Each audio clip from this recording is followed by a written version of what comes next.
Hola, familia historiadora. Si te apasionan los misterios que se esconden detrás de los relatos que todos creemos conocer, dale un like y suscríbete, porque hoy vamos a desentrañar una de las historias más contadas, pero menos comprendidas de la humanidad. Comenzamos. La Navidad, esa época de luces, regalos y familia, gira en torno a un evento ocurrido hace más de 2000 años. El nacimiento de Jesús en un humilde pesebre de Belén. Es una imagen que todos tenemos grabada en la mente, pero ¿y si te dijera que la historia es mucho más compleja, misteriosa y fascinante de lo que nos han contado? ¿Qué pasaría si muchos de los detalles que damos por sentados no fueran del todo exactos? Para empezar, viajemos en el tiempo. Nos encontramos en Nazaret, una pequeña aldea en Galilea. Aquí vive una joven llamada María, prometida a un carpintero llamado José. Su vida parece sencilla y predecible, hasta que un día todo cambia. Según el Evangelio de Lucas, el ángel Gabriel se le aparece y le anuncia que concebirá un hijo por obra del Espíritu Santo, y que este hijo será el Mesías, el Salvador esperado por el pueblo judío. Imaginen el impacto en una sociedad donde el honor de una mujer era su mayor tesoro. Un embarazo fuera del matrimonio era una sentencia social, e incluso podía acarrear la lapidación. Aquí surge el primer gran misterio. La reacción de José en el Evangelio de Mateo nos cuenta que, al enterarse del embarazo de María, José, siendo un hombre justo y no queriendo exponerla a la vergüenza pública, decidió repudiarla en secreto. Pero entonces, un ángel se le aparece en sueños y le revela la verdad, pidiéndole que acepte a María como su esposa. Pensemos en la inmensa fe y el amor que debió tener José para creer algo tan extraordinario, desafiando las normas sociales y arriesgando su propia reputación. Su papel, a menudo secundario en los relatos, es en realidad el de un pilar fundamental, un hombre de una entereza y una confianza sobrehumanas. Ahora, la parte del viaje. ¿Por qué una mujer embarazada a punto de dar a luz tuvo que emprender un peligroso viaje de más de 150 kilómetros desde Nazaret hasta Belén? La respuesta oficial es el censo decretado por el emperador romano César Augusto. Pero aquí los historiadores se topan con un problema. Los registros romanos no muestran un censo global que requiriera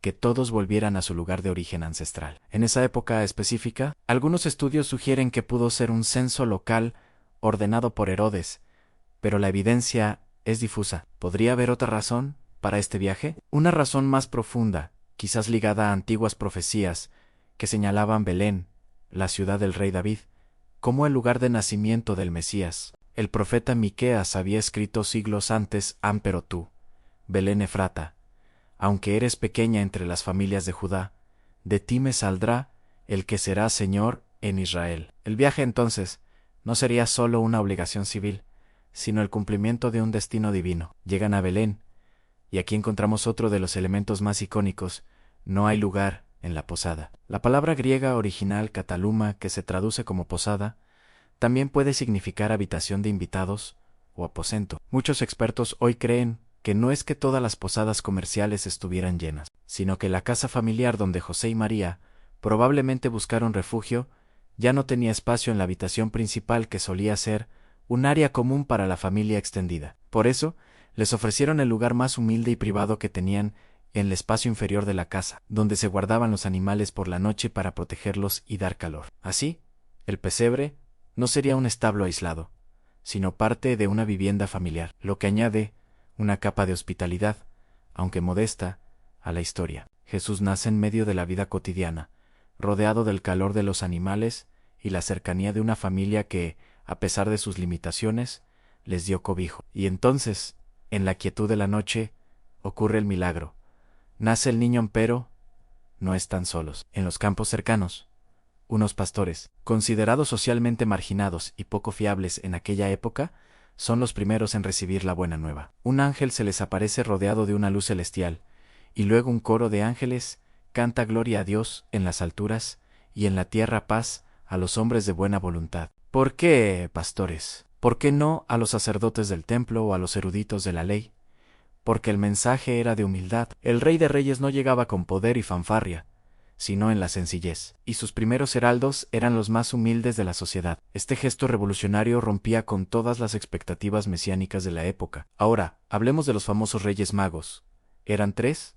eran reyes, se llamaban Melchor, Gaspar y Baltasar. El Evangelio de Mateo es el único que los menciona, y los describe como Magua del Oriente, una palabra persa que se refiere a una casta de sacerdotes, astrónomos y sabios. No dice cuántos eran. El número 3 se deduce por los 3 regalos que ofrecieron: oro, incienso y mirra. Estos regalos no eran aleatorios. El oro simbolizaba su realeza, como rey de los judíos. El incienso, una resina aromática quemada en los templos, representaba su divinidad. Y la mirra, una sustancia amarga usada para embalsamar a los muertos, era una premonición escalofriante de su futuro sacrificio y sufrimiento. Estos sabios no eran simplemente visitantes curiosos, eran eruditos que habían interpretado una señal en los cielos. Y aquí entra otro de los grandes enigmas: la estrella de Belén.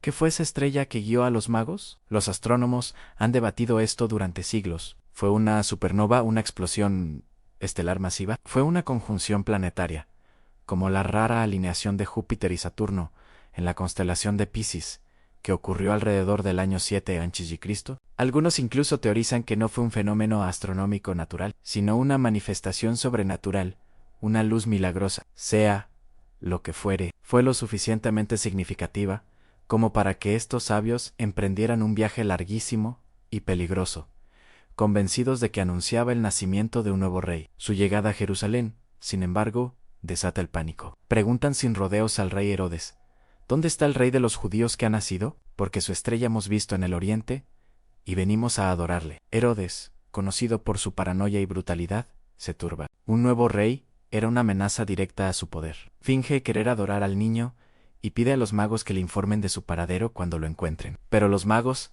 advertidos en sueños, regresan a su tierra por otro camino después de encontrar y adorar a Jesús.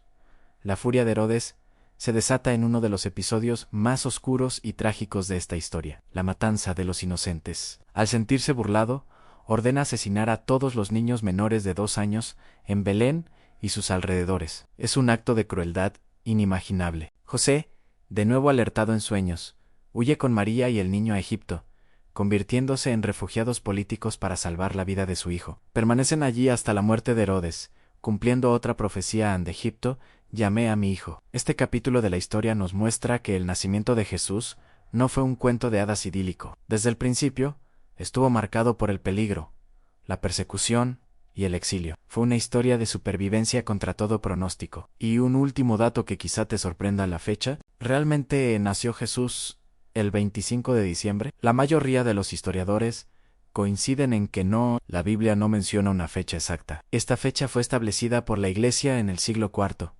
¿Por qué? Una teoría muy popular es que se eligió para coincidir y cristianizar las festividades paganas del solsticio de invierno, como las Saturnales romanas o la celebración del nacimiento del sol invicto. Era una estrategia para facilitar la conversión, superponiendo el nacimiento de la luz del mundo sobre la celebración del renacimiento del sol. El nacimiento real probablemente ocurrió en primavera o en otoño, épocas en las que los pastores sí estarían durmiendo al raso con sus rebaños. Como ven, detrás de la tierna imagen del pesebre se esconde un relato lleno de intriga política, fenómenos astronómicos inexplicables, actos de fe heroicos y una persecución brutal. Es una historia sobre cómo la esperanza puede nacer en el lugar más inesperado y cómo los acontecimientos más grandes a menudo comienzan en el silencio y la humildad, lejos de los palacios y el poder. La historia del nacimiento de Jesús no es solo el inicio de una religión, es un thriller histórico, un drama humano y un misterio cósmico, todo en uno. Gracias por adentrarse con nosotros